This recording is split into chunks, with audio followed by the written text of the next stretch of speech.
Hello, everyone. Welcome. Just going to wait a few minutes while the attendees join in.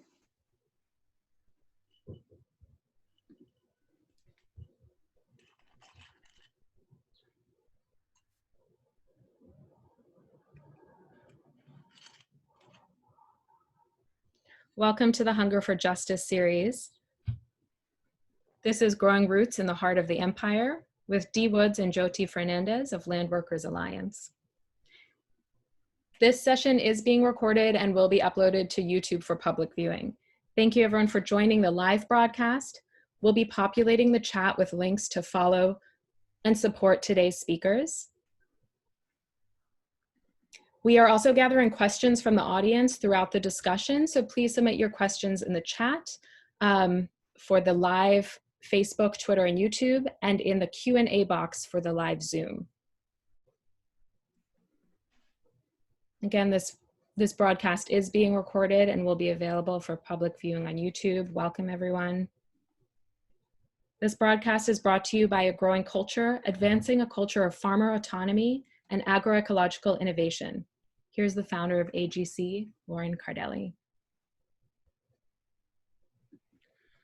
Hello, everyone. Thank you for joining us today.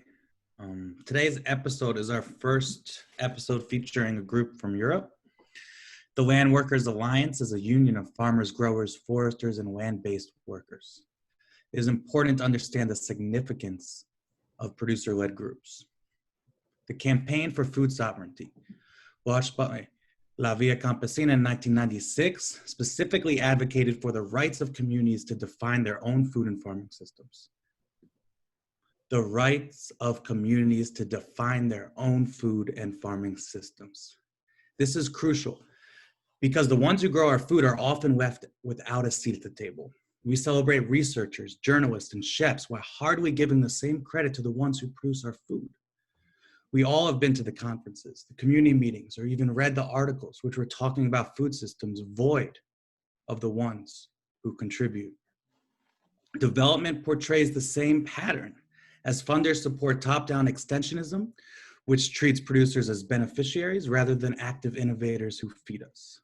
All over the world, producer groups are organizing to shape food systems, and perhaps, just perhaps, we should be listening to what they have to say.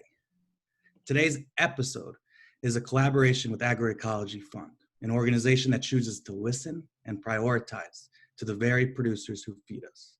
They support groups all over the world who are on the front lines of change and who are often peasant, smallholder, and indigenous-led. We are grateful for this opportunity to have Jyoti Fernandes and Dee Woods of Landworkers Alliance join us today on the Hunger for Justice broadcast. We're also grateful to have Salo from Why Hunger moderate this crucial conversation, but first we have a special guest, Robin Gray of 3 Acres and a Cow. Hi, thank you, Lauren. So I'm going to start off by singing a little song from Sheffield in the United Kingdom. I travel around England teaching people about the history of land rights and protest in folk song and story. And this is one of the songs I sing in an early part of the show when I'm talking about the sort of roots of feudalism and how people had their land taken away from them in England. And this is a song about the Peasants' Revolt of 1381, which was when somewhere in the region of 60 to 80,000 people marched on the City of London and occupied it and demanded ownership of their land back. So I'd say sing along wherever you are. It's got a chorus that's fairly easy to join in on. It's called Sing John Bull.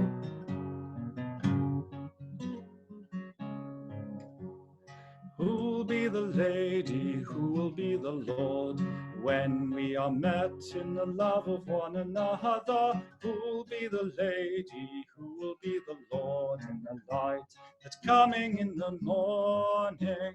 Sing John Bull and Joanna for all. Long be the day that is dawning. I'll crow like a cock, I'll carol like a lark, for the light that's coming in the morning.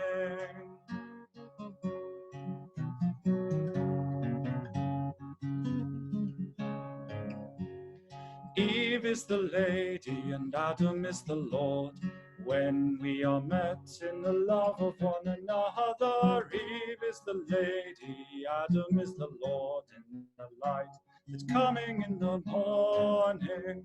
Sing John Ball and Joanna Farrow, long be the day that is dawning. I'll crow like a cock and carol like a lark for the light that's coming in the morning.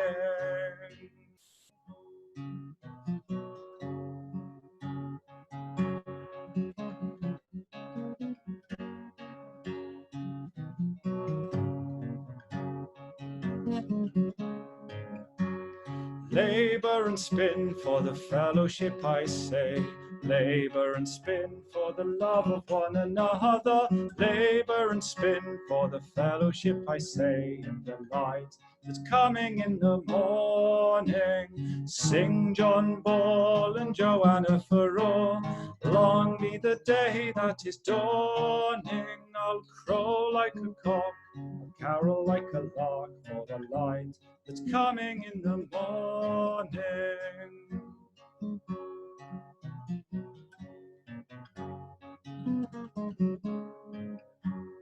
All shall be met in the fellowship, I say. All shall be met in the love of one another. All shall be met in the fellowship, I say, in the light that's coming in the morning. Sing John Ball and Joanna Farrow, long be the day that is dawning. I'll crow like a cock and carol like a lark for the light that's coming in the morning.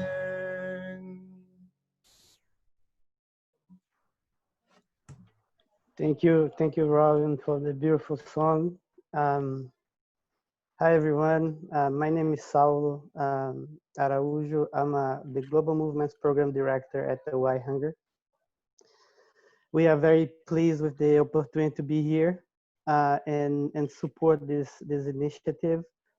And thanks for Agreeing Culture for organizing strong. I think this is the 15th episode of webinars, bringing the voices of grassroots organizations to us. So much appreciated. Folks, we are in moments of very big challenges right now. We are in a global pandemic, so I hope that everyone who are participating in this webinar are healthy. I hope your family also are safe. Today, also, we are in the third day of 450 families in Brazil are resisting eviction during a pandemic. During a pandemic that has already claimed over 100,000 lives in Brazil. And to bring us into this perspective of the struggle, of people's struggle for overland that have been central for all of us. We have our dear sisters from the Landworkers Alliance from UK. We have Jyoti and Dee here to share with us the analysis and experience today about the reality in the home country. I would like to ask Dee to introduce herself and then Jyoti. Hi everyone. So Dee Woods, I'm a director of the Landworkers Alliance, but also heavily involved in policy as an advisor to the mayor and working within urban communities with food growing, community food growing and food production. Thank you, Dee. Jyoti? Hello, everybody. Good evening. My name's Jyoti Fernandes. I'm a farmer here in the UK, but I grew up in the US, and my father's Indian and my mother's Italian, a very mixed culture like the US is. But I moved here with my husband 20 years ago, and we started our farm because we were on a very low income, and it's very difficult to find jobs and land here sometimes in the UK. And we felt that we wanted to raise our children on the land and have that independence of being able to grow our own food and to sell it and to find a livelihood and connection with the land. So we started doing that 20 years ago. My husband built our house. We have our own electricity, and we have a mixed farm. I milk cows, we have vegetables, lots of fruit, lots of sheep on the farm, and we run it using agroecological principles. And through the course of starting our farm, we realized there were so many difficulties for getting access to land here in the UK, for learning the skills for people that are new to farming and reconnecting with those traditions of the land. We learned that there's very little support from the government for farming that isn't industrial farming. If you want to sell things at the local markets and connect directly to local people selling them healthy, affordable food, it's very hard to get out of that supermarket economy. And so 12 years ago, I helped co-found the Landworkers Alliance, our farmers union, to help support people like ourselves who are wanting to reconnect with the land and start land-based businesses and get employment in the agricultural sector here in the UK. Connect ourselves to each other and form that sense of solidarity, because it can be a very difficult thing, and also to fight the wider structural causes, the historical injustices, the parliament, and all the different, multinational corporations and things that are lobbying so that we don't have control of our food system. We need to fight those causes, because as much as we can be creative and innovative in how we farm and how we sell our products, unless we can all bring our voices together to make it easier for more people to do it, I don't think we'll be able to reconnect to the land here in the UK in a way that is really fulfilling. Thank you so much for this introduction. And I think following up what Jyoti is saying, can you offer some elements of the history of land access in the UK? And Jyoti, please edit as well. Dee? Yeah, so majority of land is owned by less than 1% of the population. And it is virtually impossible to access land for farming. And that includes crown lands, it includes public land. It is virtually impossible to access land for farming, and particularly if you have no background in farming or don't come from a family who farms traditionally in the UK, right? It is even more difficult if you are a person of color, right, who doesn't have the resources or connections to be able to afford land. Virtually impossible. So that is what we're up against. It's no reason why the land justice movement exists, which Robin Gray, is a co-founder of. It is about accessing land, not just for food, but for housing, for the environment, for recreation. Right? We're literally enclosed. There's a long history of enclosure within the UK of common land, of land generally. This is going on, I think, for probably 1,000 years at least. Mm-hmm. Dee, thank you so much for this for those elements. Jyoti, I think you start talking about this, about the land as a central issue for us to bring justice and address structural issues. Do you have anything else to add about the old element? Yeah, I think, because there's been a long history of people being, taken off the land here, the UK was one of the first places where the Industrial Revolution took place. Robin knows a lot more of the history than myself, but there were a lot of peasants on the land. There were a lot of people working the land in common, or working very traditional forms of agriculture when the Industrial Revolution took place. And it was quite a long time ago.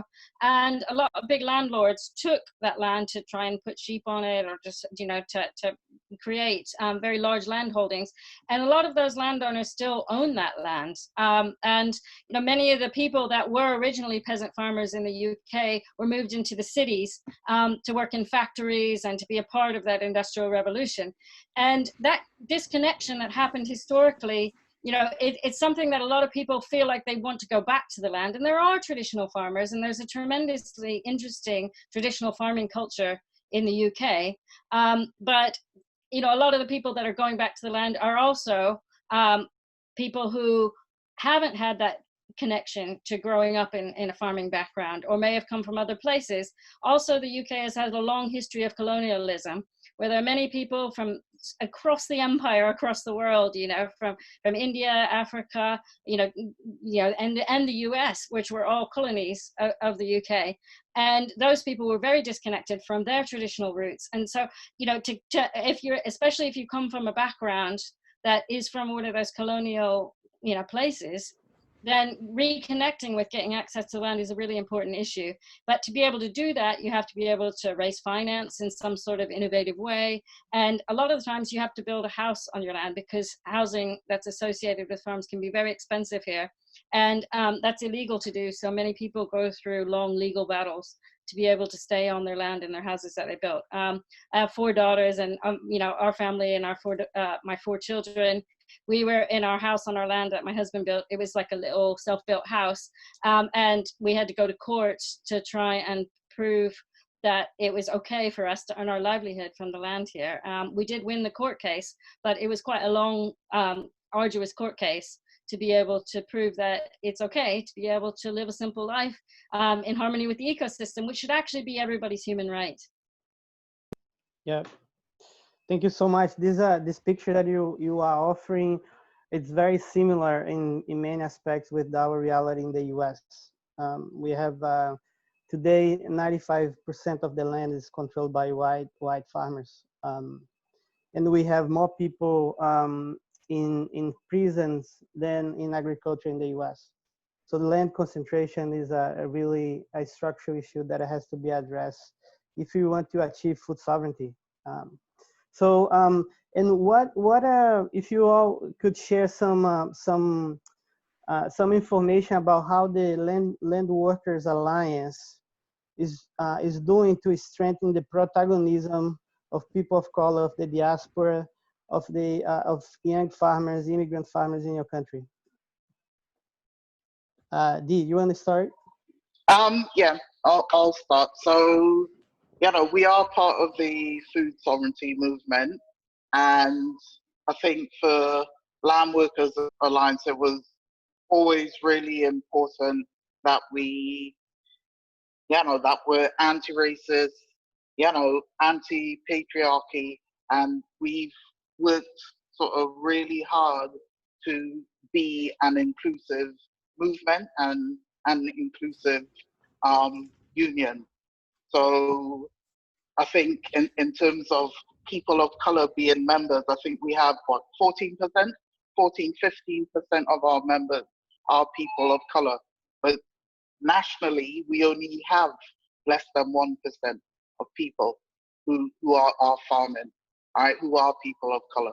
So, you know, we're earmarking funds to support people. We're supporting Lion, which is a collective of growers and other people of color who are working around sort of land reparations, land justice as reparations. We're looking at training and, you know, seeing how we can help people access land as well. But, you know, we are tackling the biggie, and we are tackling sort of that structural racism that permeates everything within sort of UK culture and institutions. So that a lot of the big farming organizations or food and farming organizations are majority white and haven't even considered issues around race. So, you know, it is that we're doing that work as well, sort of that educational work, that building awareness around race and ethnicity and all those issues that come with food, with farming. Mm-hmm. Jyoti, I don't know if you want to add anything. Yeah. Well, I think that was why it was important that we started the Landworkers Alliance, because it's a social movement to represent our interest. And we started out, and not many people of color were involved, but then there were some of us, and it was an important part of what we were doing to make sure that we had a place at the table politically. And so we had to start very small and, just start with whatever resources we had. It was a group of 12 of us that came together, sat around a table at the very beginning and said, you know what, we need to try and get involved in the political system and have a voice, because the narrative that was being told about food and farming by the National Farmers Union here in the UK was completely dominated with the industrial model by the large landowners, and the traditional farmers who were, quite interested in agrochemicals and GM crops. The one thing I love about living in England, I just love it, is the creativity of the protesters here, and the real spark and inspiration when they get together to do things. So we did this really fun protest outside of the agriculture department called A Place at the Table, and we launched a policy position for what we were going to do, and people brought all their food, and we made this big feast out in front of the agriculture department with all these tables, and we're inviting people, come outside, come join us, because come join us at our table to share stories about food and what we could do to build a better, more inspirational food system, celebrate seasonality, celebrate our local farms, and get new people involved. We started there, and I started trying to go to Parliament and go to all of these conferences. And I tell you, the first ones I went to, it was a little bit scary, because I'd come into the room and I would be, one of the only females, a lot of, kind of white men farmers in their suits. One of them I went to, somebody just asked me for a cup of coffee, thinking I was actually one of the people serving the food rather than being there representing the head of a farmers union. and I was like, oh, no, sorry, I'm actually here to speak. I'm representing the Landworkers Alliance. We're a farmers union. And, I really got some looks being head of a farmers union in the UK as a small brown woman, as I would say. And I would try and really counter that. But I think over the years, by getting to the meetings, making sure we're there, making sure we're vocal, making sure that we're responding to every consultation that's happening, that we meet with parliaments, systematically draw diagrams of who's got the power and to change policy, to make things better.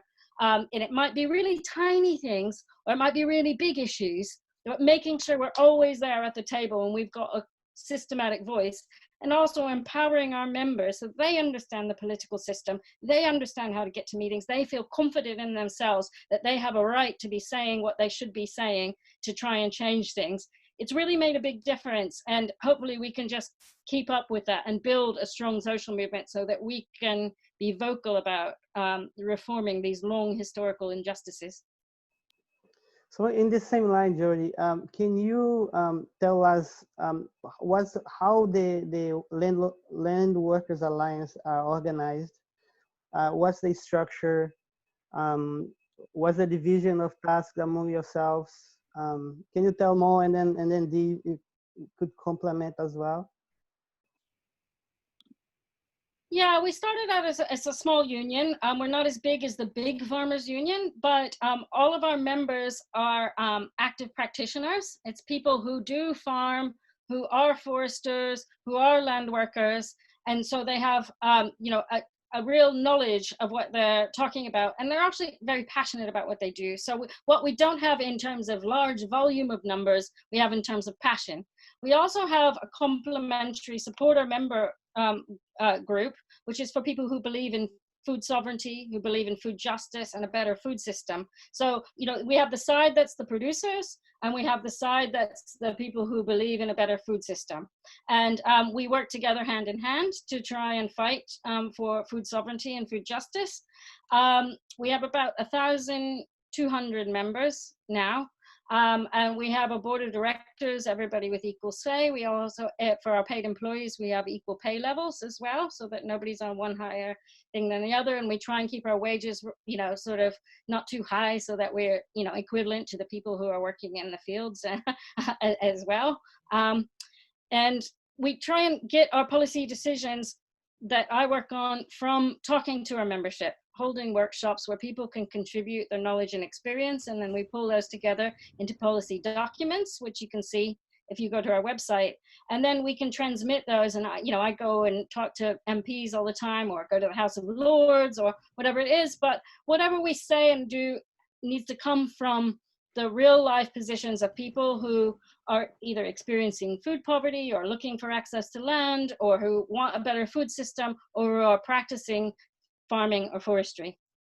We do quite a lot of demonstrations and creative actions. We do workshops, and we hold a lot of really fun parties as well. We really like to dance together, sing together, and those things that form some sense of social solidarity too. That's great. Thank you. Dee? I would add to that, we also have like our caucus groups as well for our membership. So we have our, BIPOC group, we have our queer group, we have a feminist group. So all these feed in, specific things into, our core group and into our policy making. And I would say we also have platforms like the Oxford Real Farming Conference, where we're able to present and to communicate with a wider audience, including academics and researchers, other farmers. We often meet with other farmers from the other conference and other union as well in the pub, and have these amazing conversations. But we're able to bring everything into a wider forum and build from that. Not to mention Dee's really good late night cooking every time we have a gathering. She's down there roasting lamb, and we're sort of midnight, all like chewing on the bones together and having a really good chat. Makes sense. Makes sense. So we have been accompanying the Landworkers Alliance for some time. So we really appreciate the development, the organizing, the hard work that you all doing in the UK. Is an inspiring process. Members of La Via Campesina International. So organization, the dedication that you put on to build an organization is key, right? Because if without organization, a plural organization, democratic organization, we don't advance. We can't fight against the corporations and fight the structural issues that put us down and create so many injustices. But we know that the organizing, it takes time. There is so many things against us in the global north as well, right? Can you tell more about those barriers that has prevented the organizing, has set you back, or also your fight for land justice in UK?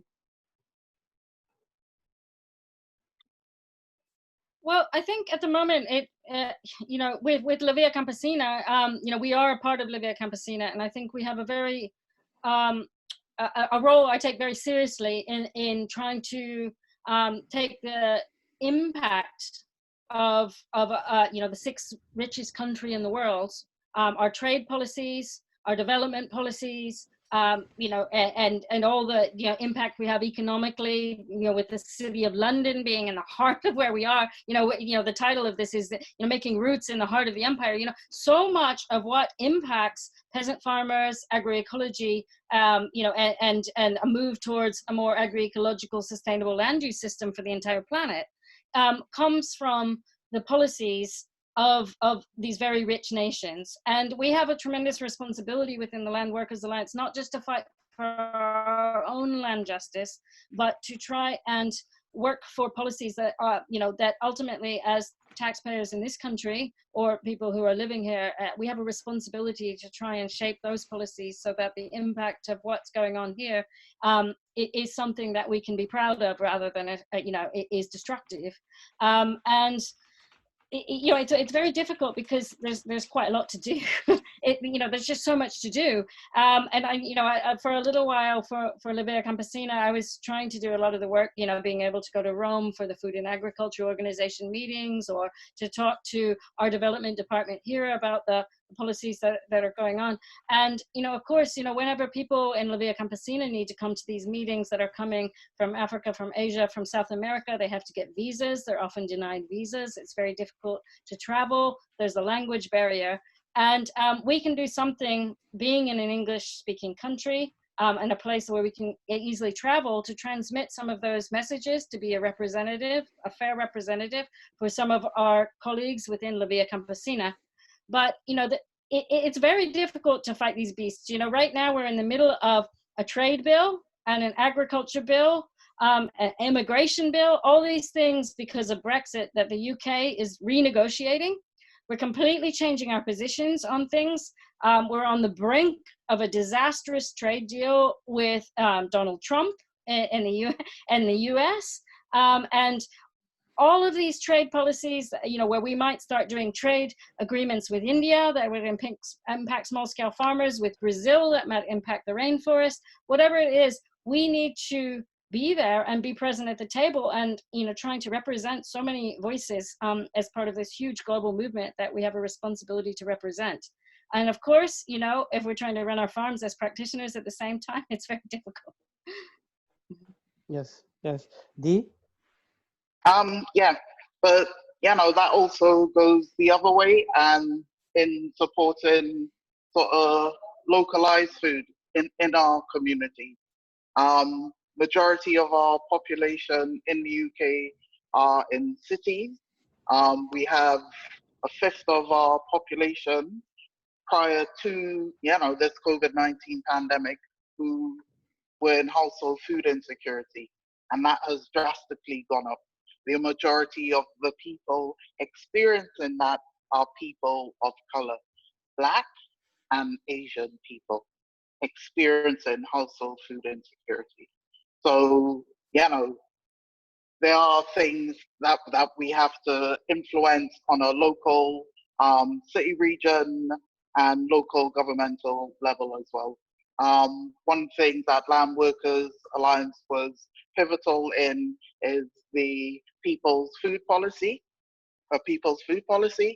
and that was a set of integrated sort of policy proposals for a national food strategy.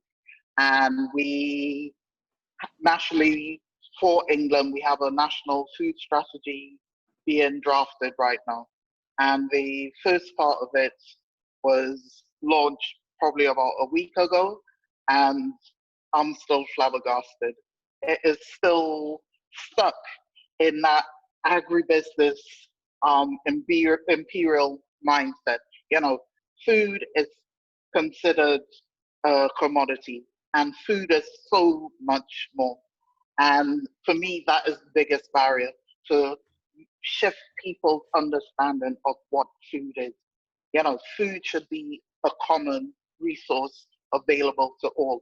Good food, real food, food that comes from farmers and fisher folk, not highly processed food that is killing people, not cheap food from the agri-food system that is killing people and killing our planet.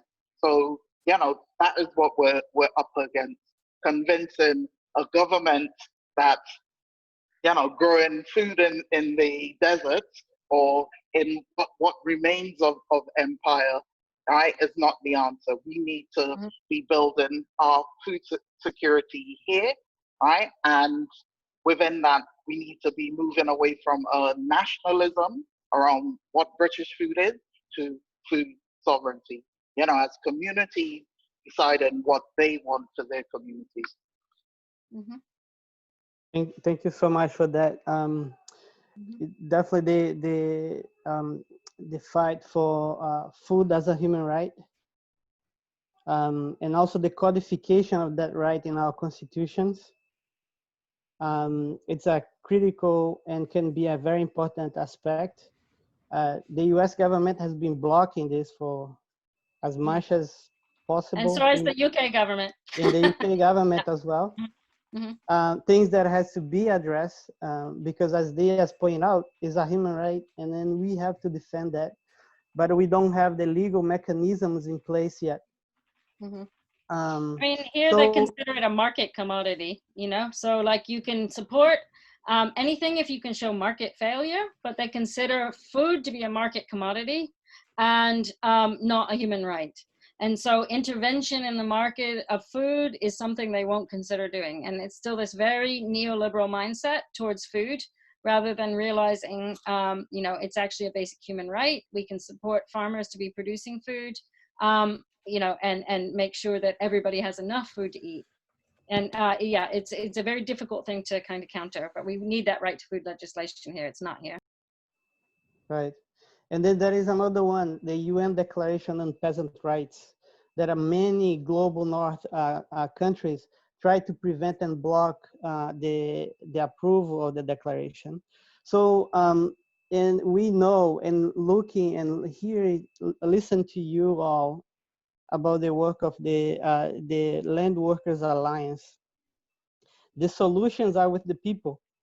So what kind of solutions we can move forward? What are things that the government has to do for actually to achieve and respect and honor the right to food of everyone?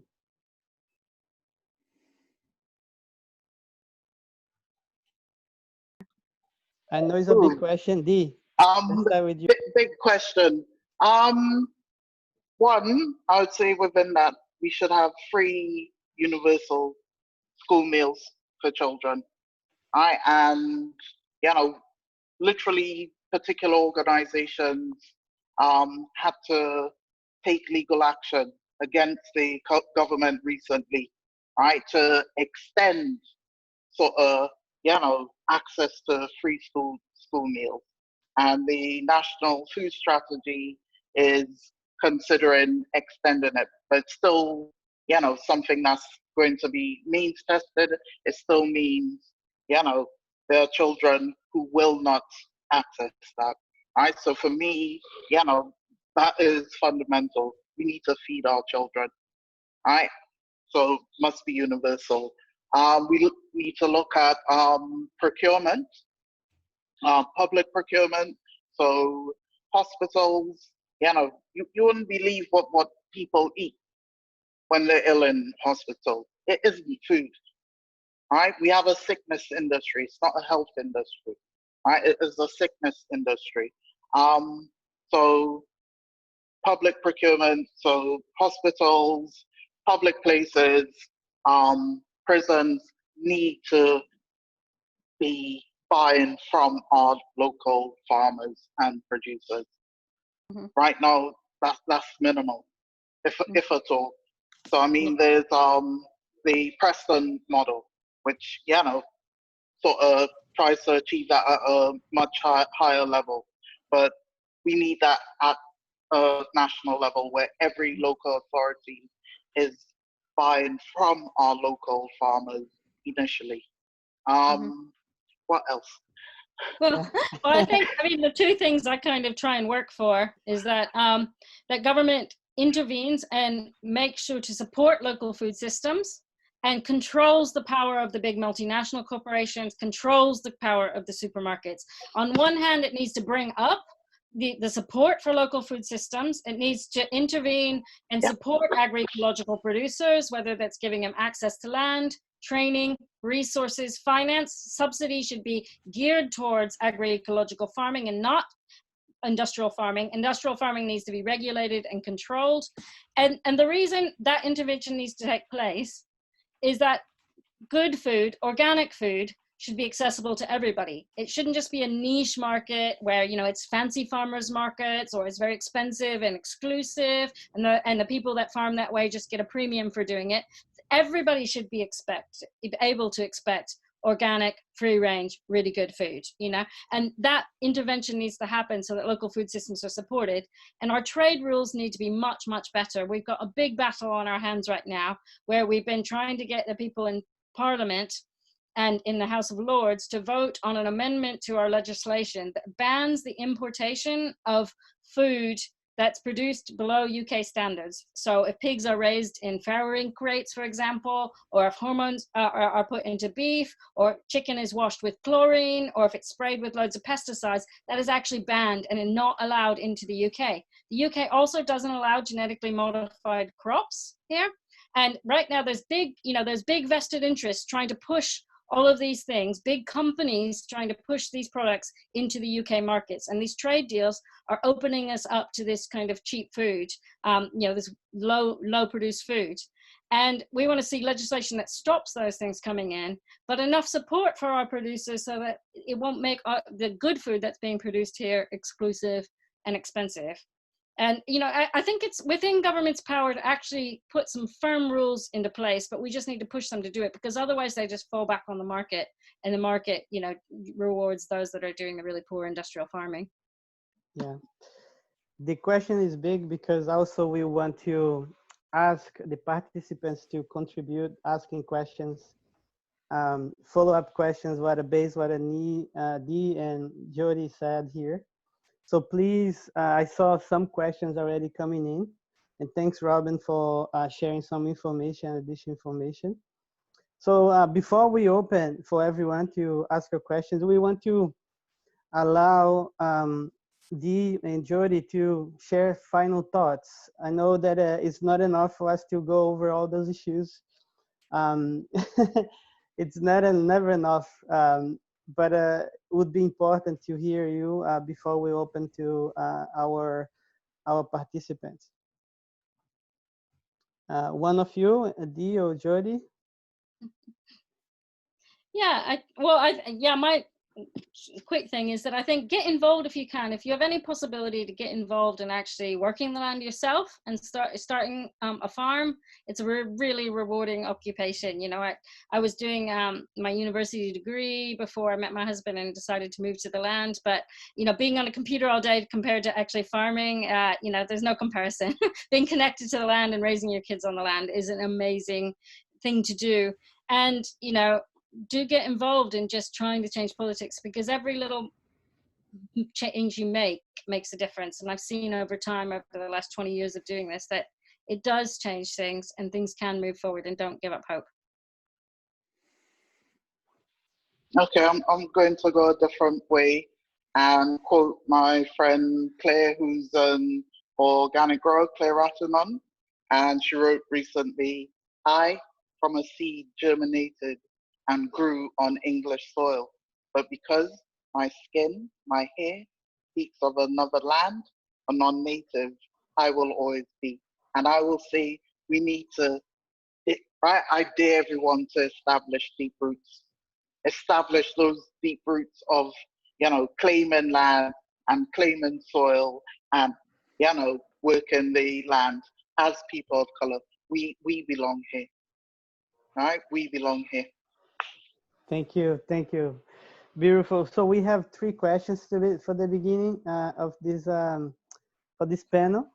The first one comes from Robert, and then he asked, to what degree is your union's systematic voice target to shifting the views of people in the broader community and reaching the media, as opposed to talk with political leaders and policymakers? I hope you get all that. It's a long question.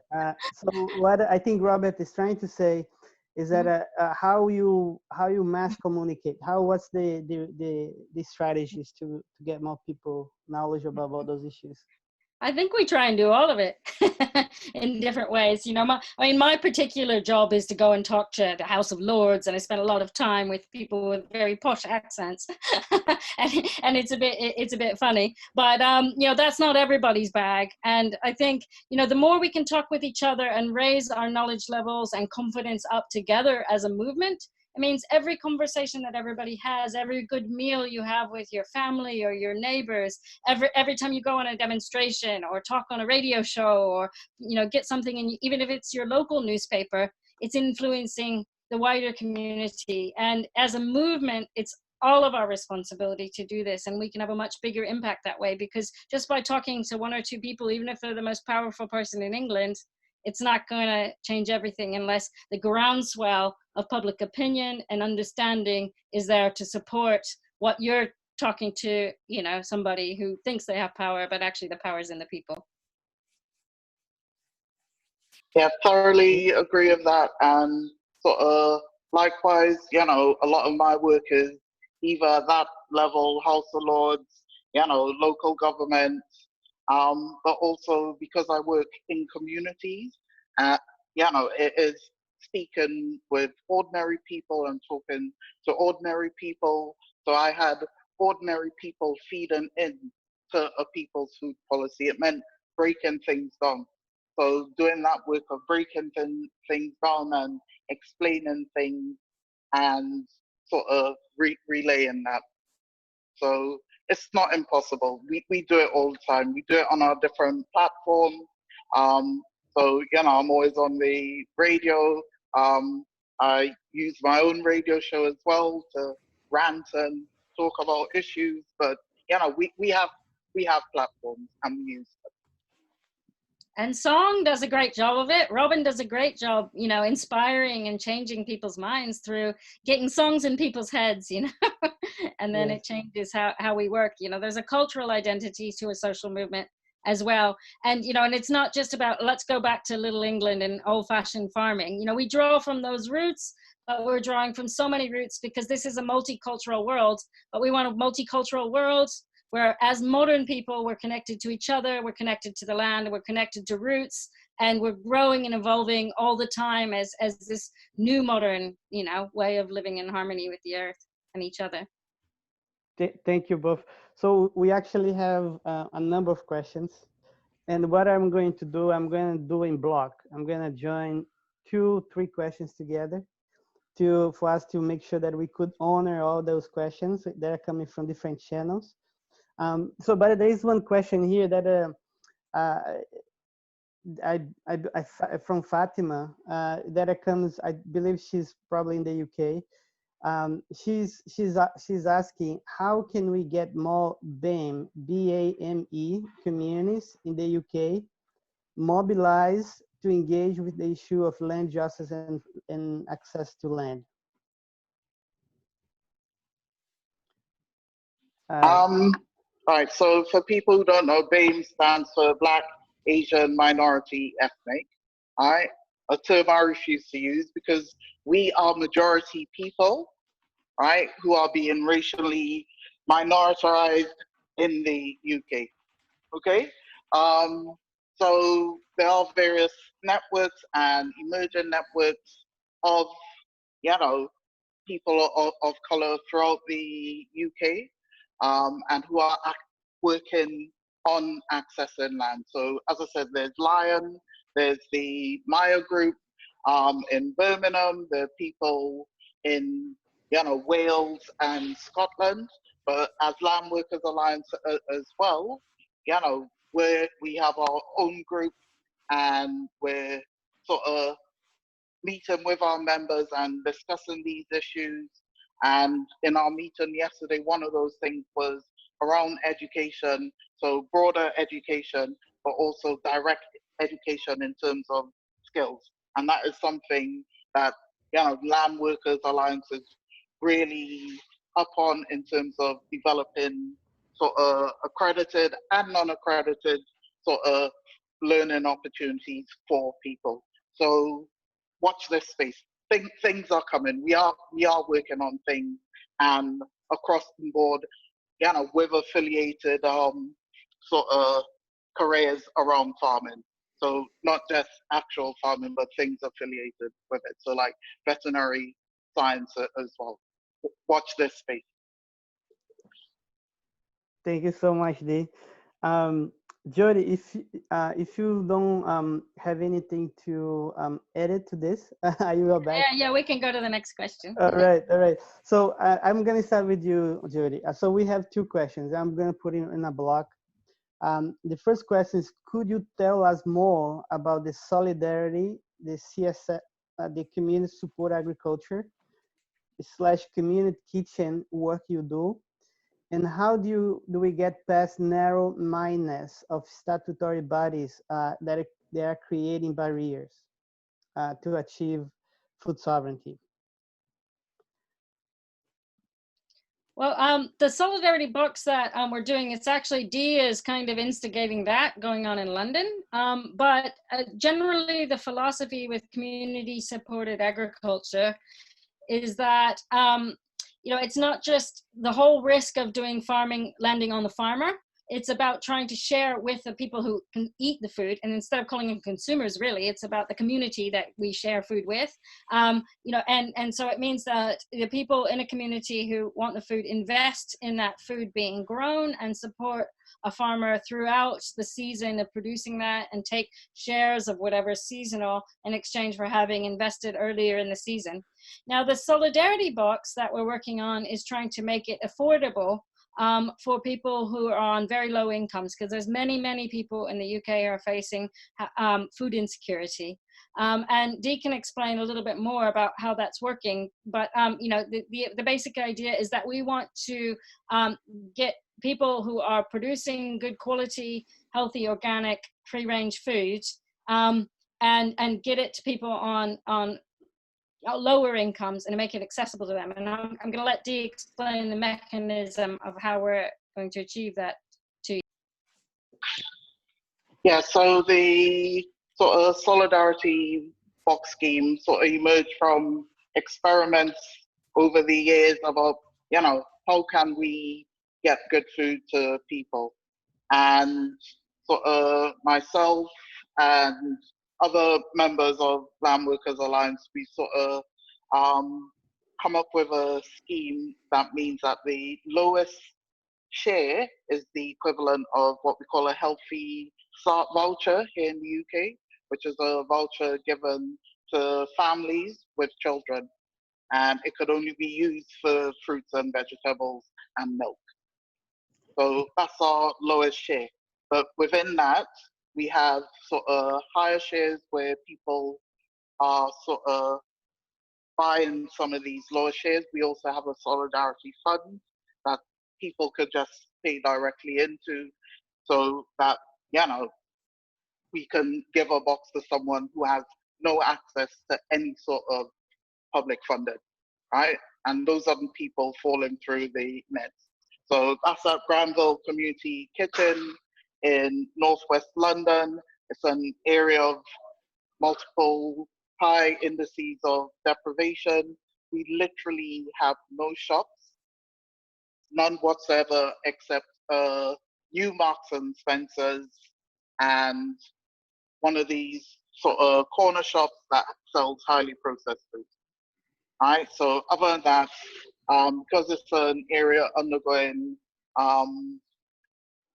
so-called regeneration, you know, and I'm doing that because it is social cleansing. You know, poor people are being moved out to make way for, you know, richer people, whereas poor people do need, you know, housing and services. So basically that's how it works. Our new website should be up hopefully by next week, which would give full details of how it works. And I must say, I've been inspired by farmers in the US who have visited, including Rise and Root Farm and Karen Washington, and Leah Penniman, and lots of other farms, including some urban farms, but also the work of Food Share Toronto, right? Who, you know, Granville Community Kitchen sort of bases its operations on. So we do food aid, we do produce some of our food ourselves on what we call allotments, and we support farmers by buying food from farmers in Southwest and other parts of the UK. Agri-logical and organic farmers. Beautiful. Yeah. So good to see that there is this collaboration and exchange with the US farmers. Thanks for sharing that. Jyoti? Well, yeah, so, you know, some of this produce that we're going to be sending into London for supplying this scheme. It also helps the producers on the ground here because, on my farm, we're part of a cooperative of many farms, and we're thinking about how we can collaborate together to be selling our, to be collecting our products when they need to go into the boxes that go all the way to London. There's somebody that takes a van to London for very high-end restaurants, but he can fill up half of his van with the food that's going to be going to London for this box scheme. And the thing is, the prices that we can get, a wholesale price here in the countryside, is actually something that could be relatively affordable when we sell it to London if we're cutting out the middle person. So if we cut out the processors, or if we do the butchery ourselves, or we sell direct, then actually we're still getting a really good price for what we do, and we've got a really good market for what we are producing. And so that supply chain will be really useful to both small-scale farmers, especially if we work as a cooperative and combine our processing equipment, or combine our transport, combine our logistics to be able to supply directly to urban areas. Everyone, we have, I know Rob is almost getting ready for closing Mystica. We appreciate the inclusion of art and culture in this conversation, because we are more than, we are also cultural expressions. So there is one last question that I want to ask. It comes from Jess. And let me hear, because this is a very, might be very interesting to hear from Dee and Jyoti before we close. The question is, what's the path towards minority land reparations, and how can we get involved in that process here in the US? So this is a question more for folks in the US to answer them. But what are the ways that other people in the UK can participate in this process? How those are the groups, the regions in the Landworkers Alliance are evolving and bringing more people to participate?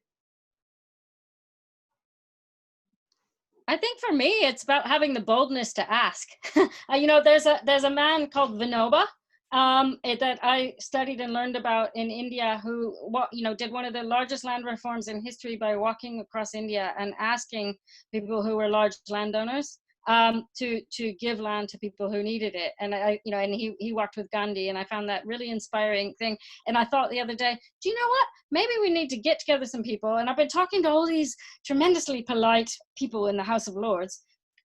Arrange a meeting with them, a really good dinner, give them some really nice cider, give them some nice cheese and whatever it is, and just say, do you know what? Look at the history of where you got your land from. Some of these landowners were even compensated for the loss of the slaves from the slave trade with land. And those people are still getting subsidy for the land that they own. They're still in positions of power, being able to make the policies that are there. Maybe we really need to talk to them. And I'm not saying it'll completely work, but I feel that we need to build up our power inside us and go ahead and ask and demand and expect that we have a right for justice. Thank you. Dee? Yeah, and some of those conversations are already happening. There are people, landowners who have approached us as well, offering land. So it is an ongoing conversation, but I thoroughly agree. We need to be sort of asking for that land as well. I know in the US, Leah Penniman and others, they have what they call a reparations map, and that's something that we're hoping to replicate here in the UK. But check out Leah Penniman's work, and probably the work of the Black Farmers Alliance and all those other groups in the US. So there's sort of ongoing reparations work in the US. Thank you so much for that. In our listeners, folks who are watching via Facebook, also we have other questions. And Rob, thank you for your flexibility for us to allow to answer a few more questions. I appreciate that.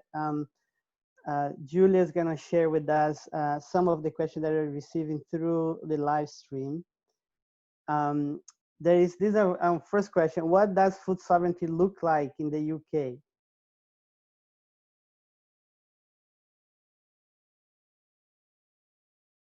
Do we have time to answer these, or are we just running through them? We have one. We have a little bit more time. well, one of the things that we're working on, not just food sovereignty, but also looking at how we balance having local food, agroecological food that's available for everybody, no matter what their background is, what their economic status is, or where they're located, but also having that food being produced in a way that means that future generations will also have access to enough food, that we deal with the climate and biodiversity crisis that we're facing at the same time, and that, that control over what food we have is in the hands of the people, that we have a decision-making power about what happens to it, and, that we can, have good food for everybody for all time. Thank you. Let's shift through some of the questions. I'm gonna ask one question to Jyoti, and then you answer other question. I hope that works for you, because the questions are getting bigger and bigger. Brutal legacy of colonialization. Yeah. Exactly. Well, we have to tackle our development department. I can tell you right now, our development department has actually been, a lot of the aid that gets given out to our former colonies is actually a way to carry on with that legacy of colonialism. When you look at our food strategy, they still talk about the fact that we don't need to produce food here in the UK. We can actually just import it from everywhere, which means using the land and the resources of other places. Our aid budget goes to many large corporations so that they can invest in other countries, and actually that investment means land grabbing. It means taking water and resources and more multinational control in places. We have to stop them thinking that liberalizing other countries' economies, when other countries try and put trade barriers in place that protect their own farming industries, we go and we try and do trade deals and barter them down. We've got to stop that. We've got to uproot that completely colonialistic mindset within our own development departments, our trade policies, our climate policies, all of those things. And it's quite a big learning task, but I think we have to be very, very vocal about reversing that legacy. And also reparations. Yeah, reparations, and that includes abolishing debt. All the acquired debt that these former colonies have, that just needs to be wiped out. Thank you so much. I like your shortness, objective to answer all those questions. So much appreciated. So one next question, and then that I think we have to stop, unfortunately, and we would like to thank you all who are watching this great conversation here through Facebook and other channels. One last question. Actually, there's two questions that are in one. How was Landworkers Alliance governance created? I think we kind of touched base on that a little bit. And then what advice can you give other coalitions who are developing governance and organizational structures? I think we learned quite a lot from Livia Campesina, to be honest. When we were starting, as a large social movement, we learned from the other organizations and social movements, many much more established than our own fighting for food sovereignty here in the UK, that where we could take some of the values and adapt them to our own circumstances. And, basic things like governance and organizational structures, as long as it's fair, those are easily available, to try and share knowledge and experience with other social movements and organizations to develop something adapted to your own location. Thank you, Jyoti. Dee, you are on mute, Dee, if you have anything to add. Nothing really to add other than I think for us being a cooperative, for people who might have come in late, it is having that horizontal structure as well as having everyone feed in and developing those processes where people can feed in so that it isn't top down. I think that's really, really key. So we are reaching the last questions. I'm sorry for not answering all the questions. Please keep writing here, and then we can pass along to Jyoti and Dee, and we can make sure that we can get answer those questions. So first of all, in the thank you so much for the Landworkers Alliance, for Jyoti and Dee to come in here and spending time with us and sharing the ideas. We appreciate you. Thank you for sharing those. And Robin, thank you so much for your music, for sharing your art with us. And Rob is gonna offer us a final mystica for this beautiful webinar. Robin? Hey, thank you very much. Isn't it a delight to be in the company of these two incredible women? I wish I was in the same room so I was able to give you a hug, but hopefully we can end with a musical hug. The song I'm going to sing is called 3 Acres and a Cow, and it's a song from the late 1800s, probably around the 1870s, when the first agricultural unions were being formed in England.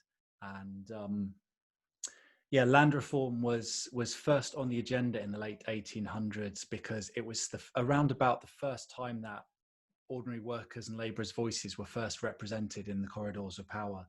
And one of the slogans that people wanted at that point in history was 3 acres and a cow, as that was the amount of land that they would enable them to be self-sufficient for them and their families. So yeah, I hope you enjoy it. And if you Google 3 acres and a cow, hopefully you can find out more about the song and poetry and other mischief that me and my creative herd get up to.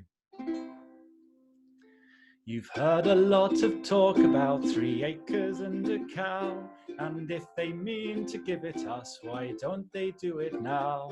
For if I do not get it, I may go out of my mind. There's nothing but the land and cow will keep me satisfied. Don't you wish you had it now?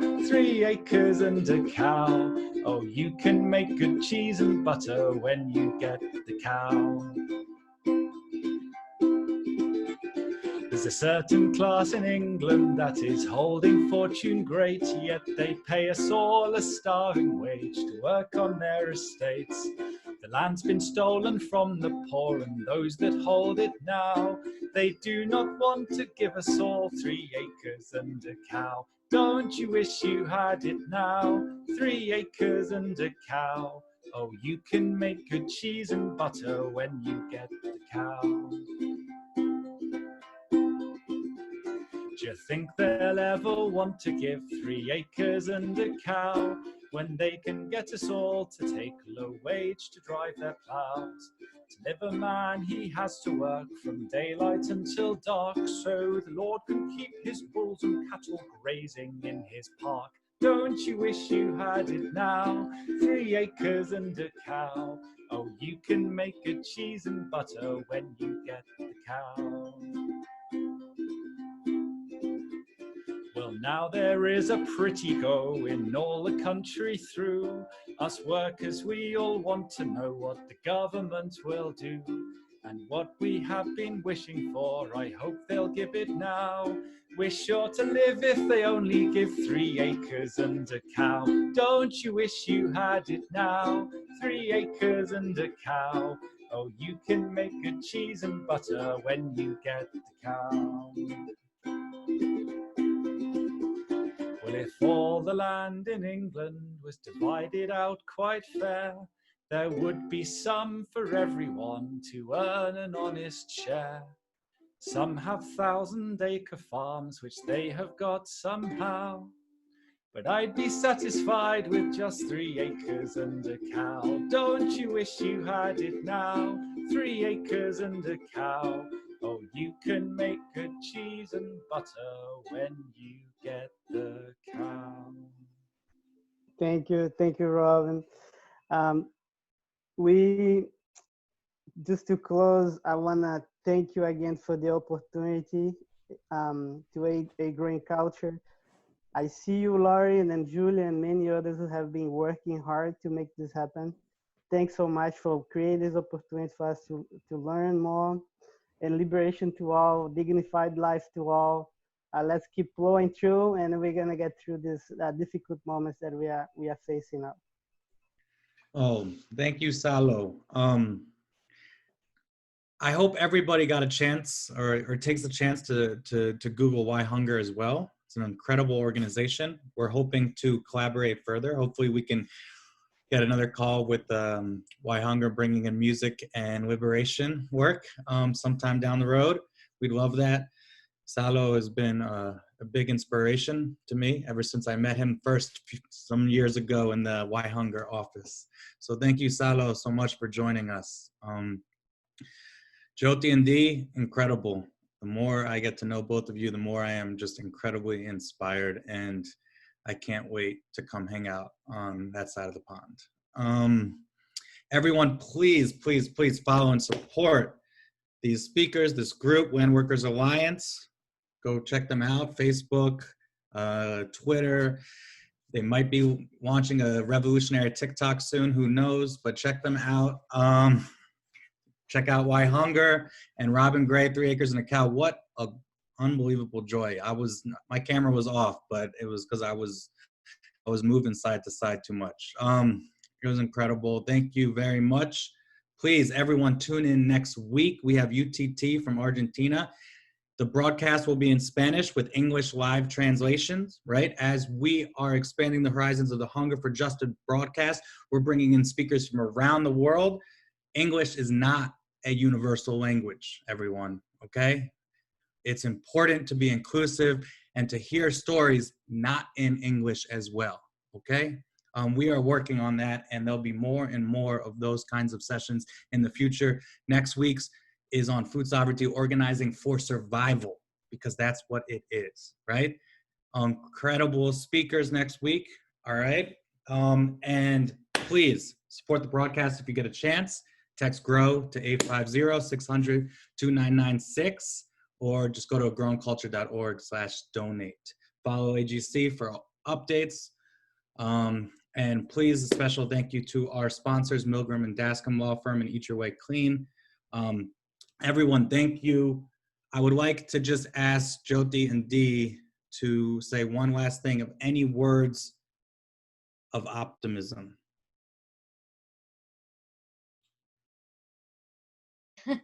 Well, I just, I eat together and, share food together. I raised my 4 daughters here with my, I have 10 acres and a cow. And I can tell you all that fresh milk, now they're 24 years old and, had all the best food ever. And I think it's the most rewarding way you could live, and everybody on this planet deserves to have a connection to food, a connection to their community, and a way to raise their own crops or get them from your local farmers. And let's just fight for that basic human need, because this world will be a better place. Food is love. Yeah, food is that greatest expression of our love and our joy and our connection to each other and to ecology.